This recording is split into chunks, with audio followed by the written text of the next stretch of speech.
Hey, this is Dr. Foss, and I'd like to talk to you this morning about getting fat adapted. In fact, that's kind of the reason for my channel, the Fat Adapted Doc.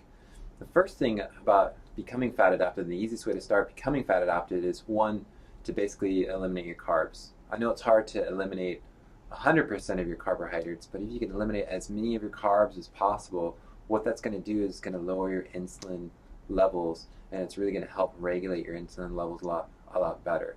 We all know that carbs are evil, and we've heard it time and time again to really watch our carbs, and that's really the first step to becoming fat adapted. The second thing you want to do is you want to start increasing your fats. And I know a lot of people think that's crazy. They're like, why would I want to eat more fat? Does that contain more cholesterol? Well, actually, studies have shown, if you've heard about HDLs being good fats, LDLs being essentially kind of the bad fats, that there's actually different types of LDLs. There's LDLs that are very small, and there's LDLs that are very big. Now, these small LDLs actually can nick our arteries, and they're kind of the more dangerous ones. The larger LDLs are actually not as bad for us and actually are healthy for us. And so, most important thing with becoming fat adapted is increasing your fat intake. The easiest way that I increase my fat intake is taking coconut with coffee in the morning, or grass-fed butter with my coffee in the morning. Also to take something called keto bombs, which are basically kind of like fat bombs, and I'm actually going to show you a recipe really on how to do that later. But again, the easiest way is basically increasing coconut, increasing avocado, increasing the amount of nuts, a lot of different things that are going to help you increase your fats. Third thing I want to talk about is, again, for runners, especially for endurance athletes, to become more fat adapted, is you really want to stop using sugar as a fuel source. Now, again, you might want to have some sugar with you, but the goal is basically to become more fat adapted. What I recommend is really running fasted.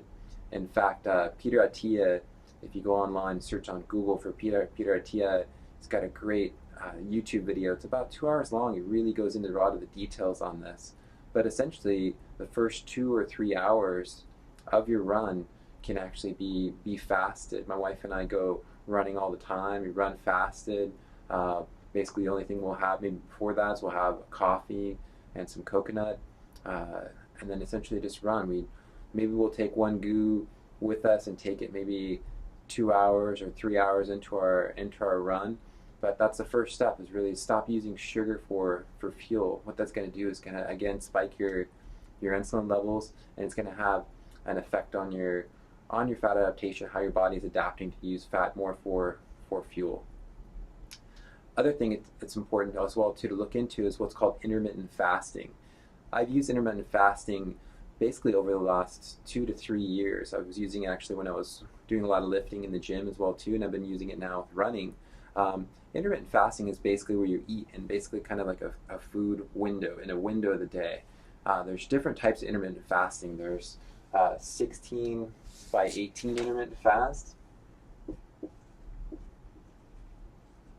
There's a 24-hour fast. That 16 by 18 fast I like, because basically means that you don't eat during a 16-hour period, and then you eat during an 8-hour period. Now, what can you consume during that 8-hour period, or excuse me, during that 16-hour fasted period, is basically things like amino acids.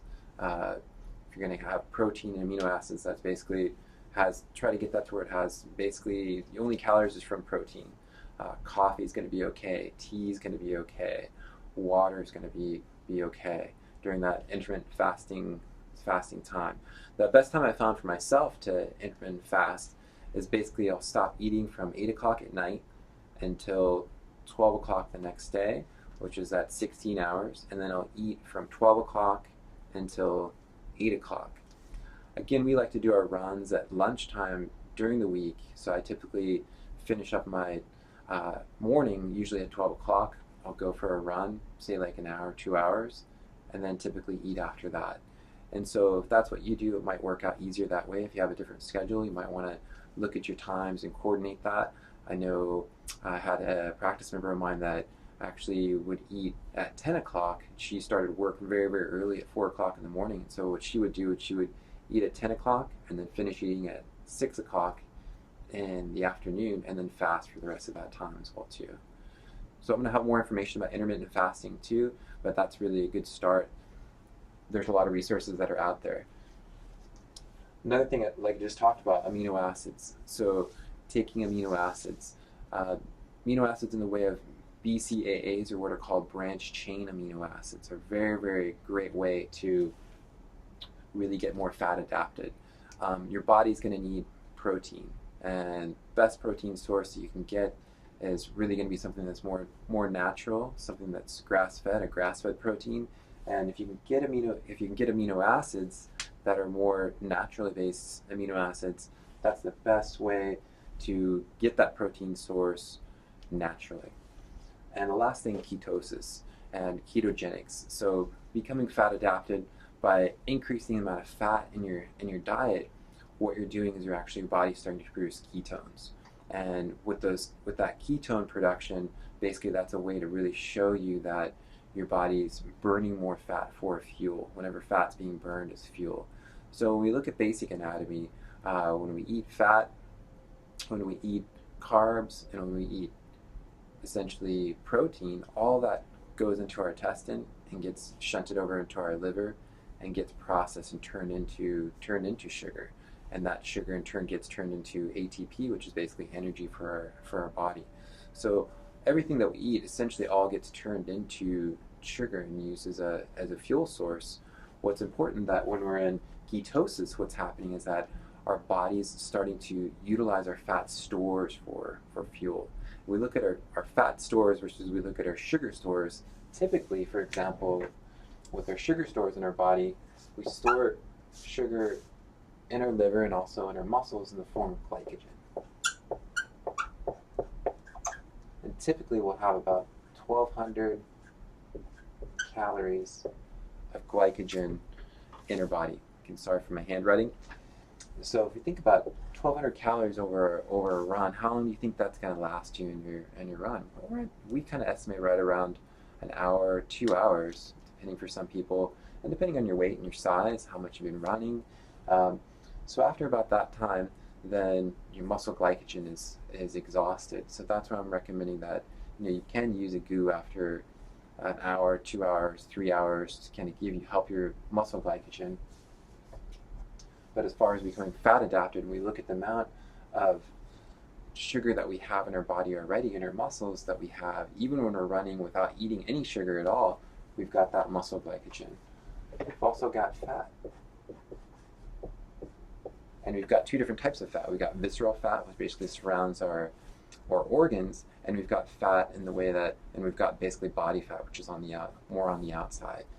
And typically, fat-wise, you've got right around 40,000 calories. This is just on an average. Some people will have a lot more, some people have a lot less, but typically about 40,000 calories we have. So if we think about if we're exercising and we're wanting to adapt our body to burn more fat, we've got this huge engine of 40,000 calories that we can use for fuel versus this 1,200 calories of glycogen. So later on I'm going to be talking about something called heart rate training. Kind of one of the innovators of heart rate training and fat adaptation is Dr. Phil Maffetone. He's also done a lot of research on this and worked with a lot of athletes.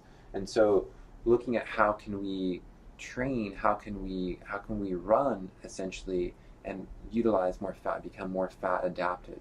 So how does that work? And I'm going to talk more about using things like a heart rate monitor around our chest to see exactly at what level do we need, at what heart rate do we need to be running to really help us to really burn more of that fuel and really essentially burn those calories of fat that we have stored in our body as well too. Great. Well, I hope this is informational for you, and definitely going to be continue to update this channel as well too with more information. If you have any questions at all, feel free to leave a comment below. Thanks so much.